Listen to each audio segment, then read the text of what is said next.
went back.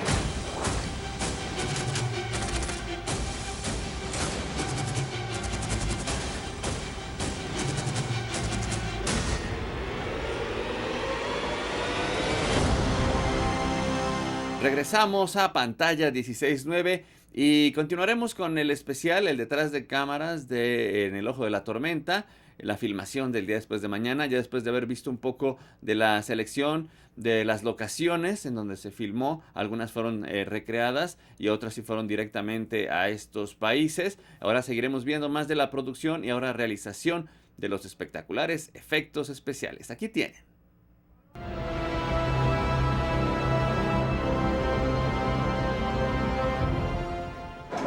For the rehearsal, you just figure out how you want. Where am I going to get hit? You're going to get hit from up there somewhere. Hopefully, boom. From up there, yeah. Straight down? So you could be picking up a box, hopefully, and they'll hit you. Boom. Heads up. Okay. And boom. Yeah, but that'll hurt. Try to take more of a hit from the back. Okay. Take the hit first and then come down. Here, boom. Yeah, take the hit. Yeah, but not like that, Cross. When you're here, right? Yeah. Just pick it up. Okay. That's what background is raining. Background. And action and motorcycle. We still thought, that the main hail, will be done mechanically. Stupid us again. We tried it mechanically. It didn't work. And we had the best floor effect guy in the world. I mean, he's the best. And we spent a lot of development trying to get the look of hail right, but have it lightweight, which we wasn't too successful with. I mean, we came up with a vat form hailstone that we made, which gave you a clear looking object which resembled hail. And it was the funniest damn thing. They were dropping them and they were just bouncing way up in the air. So we're like, all right, well, that's not going to work. And that's a lot of times how visual effects shots are born. Let's start the rain, please. Start the rain, please.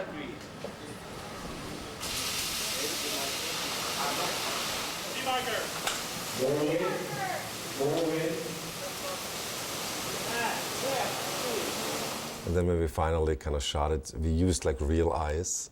Sometimes it's for inserts, and if something had to hit a windshield or something. But naturally, all the wider shots we could not do with real ice. So it was done later with kind of 3D animation.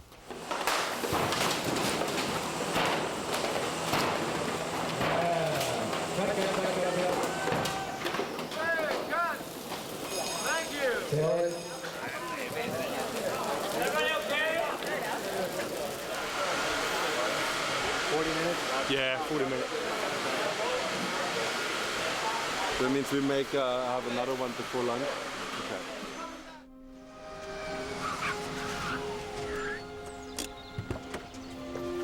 Hi, Sam. I'm sorry I'm late. Dad, it's fine. The cab's already here. That's okay. I'll take care of it.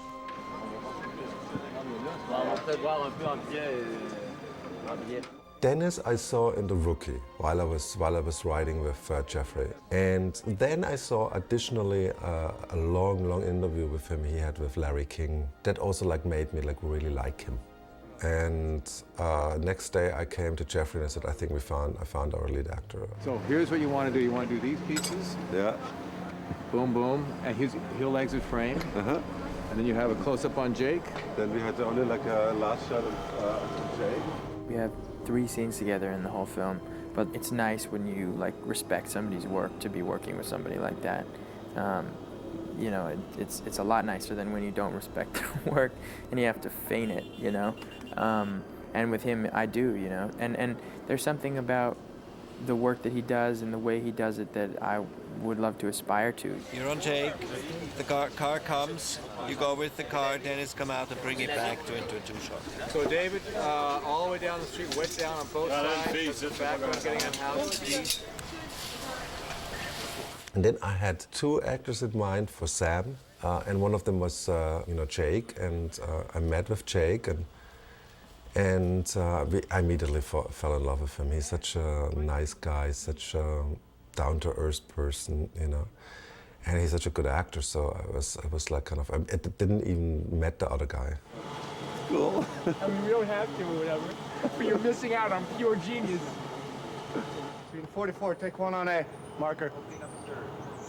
Action, everybody, action. When you're doing a big movie, a disaster movie, or an action movie of any sort, it's always hard to do character development because you've got so much space that's taken up by the action and the sort of the effects that are happening.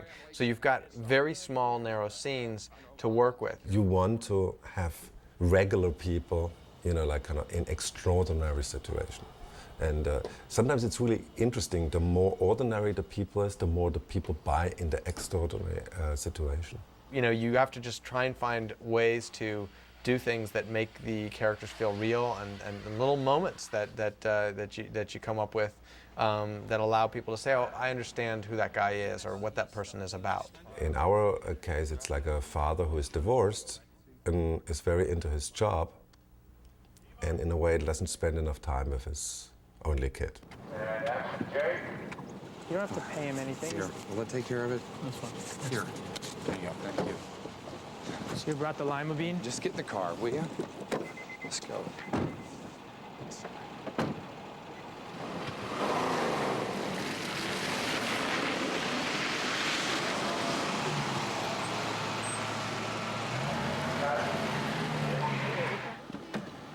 Thanks, Dad.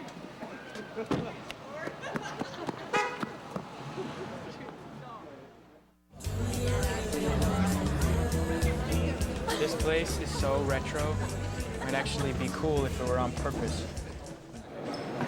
In the making, it looked very different in just a few minutes.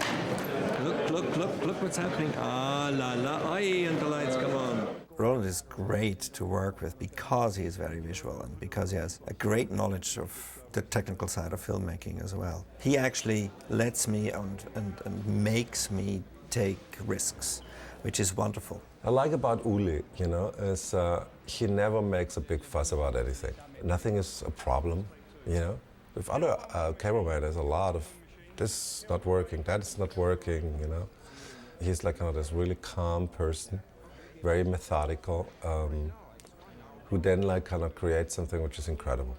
On Godzilla we went very far, going very dark, and with all the rain and the big diffusion that happened through that.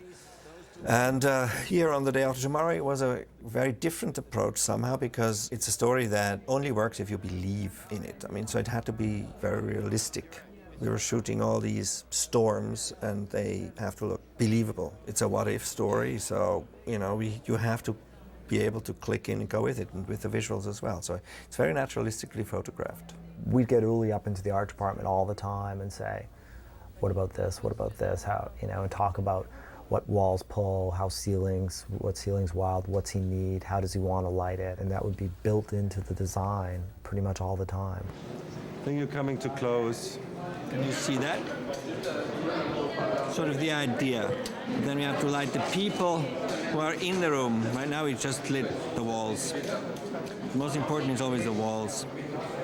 So after the walls, the people come in and then make them look beautiful.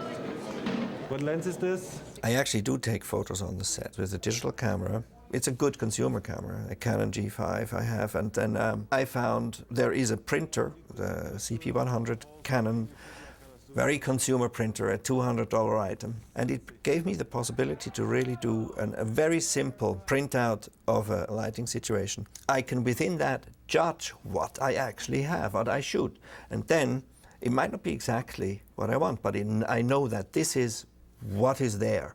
And then I can give that picture to the color timer and say, like, I think this looks really great. Can you reproduce that? Or say, you know what, it's a bit blue, make it a little less blue, but I think the density is really cool. Don't make it brighter. It's a great tool for communication. You got some competition. Oh, yeah. Man, you got some serious competition. Please.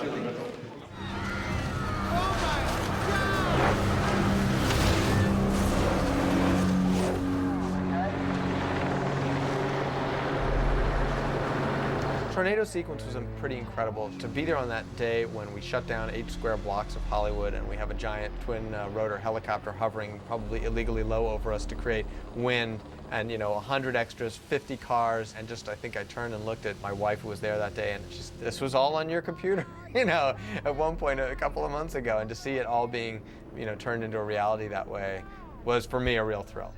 The whole sequence is like in magic hour, which means you have to kind of get up very early, or you shoot during the night.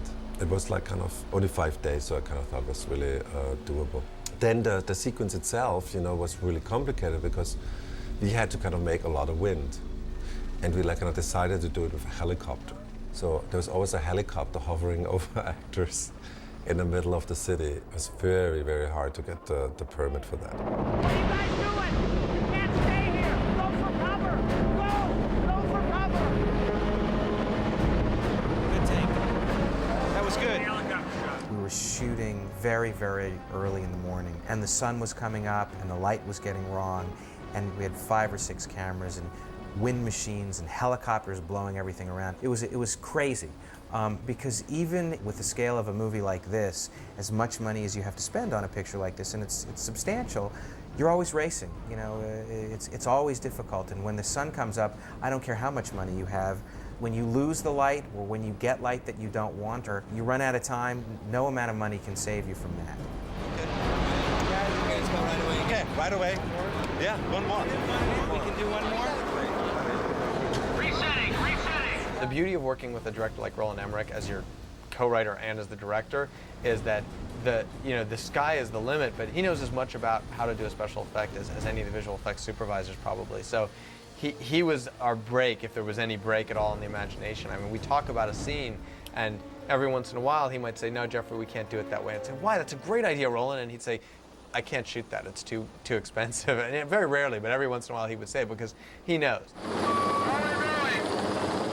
The other thing that was interesting is that we did a number of helicopter shots, and for some reason, and it was like a curse, every time we sent up a camera crew to shoot plate shots, the plate shots being background that we would put the visual effects in, it was out of focus, there was something wrong with the camera, and I mean 5 or 6 times. I had to shoot all the helicopter plates for this, and I swear I was just jinxed.